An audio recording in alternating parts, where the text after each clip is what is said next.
PSI અને લોકરક્ષક દળની ભરતીને લઈને મહત્વના સમાચાર મળી રહ્યા છે। એક વધુ તક આ ઉમેદવારોને આપવામાં આવશે।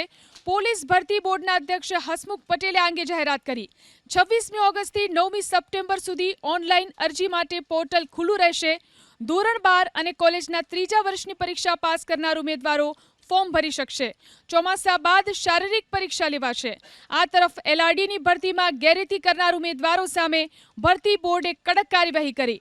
વર્ષ 2021-22માં લેવાયેલી એલઆરડીની શારીરિક અને લેખિત પરીક્ષામાં ગેરરીતિ કરનાર 37 ઉમેદવારોને 3 વર્ષ માટે ગેરલાયક ઠેરવવામાં આવ્યા। 37 ઉમેદવારો આગામી 3 વર્ષ સુધી એક પણ સરકારી ભરતીમાં ભાગ નહીં લઈ શકે।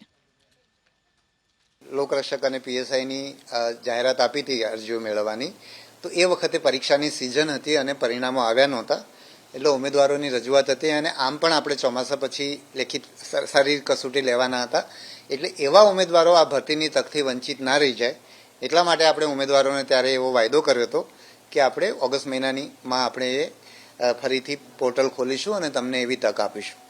એટલે આપણે 26 ઓગસ્ટથી 9 સપ્ટેમ્બર સુધી એ પોર્ટલ આપણે ખોલી રહ્યા છીએ અને ઉમેદવારો કોઈ પણ કારણસર અગાઉ એમણે અરજી ના કરી શક્યા હોય પણ અત્યારે એ લોકો લાયક હોય અત્યારના તારીખો મુજબ, તો એ લોકો આની અંદર અરજી કરી શકશે।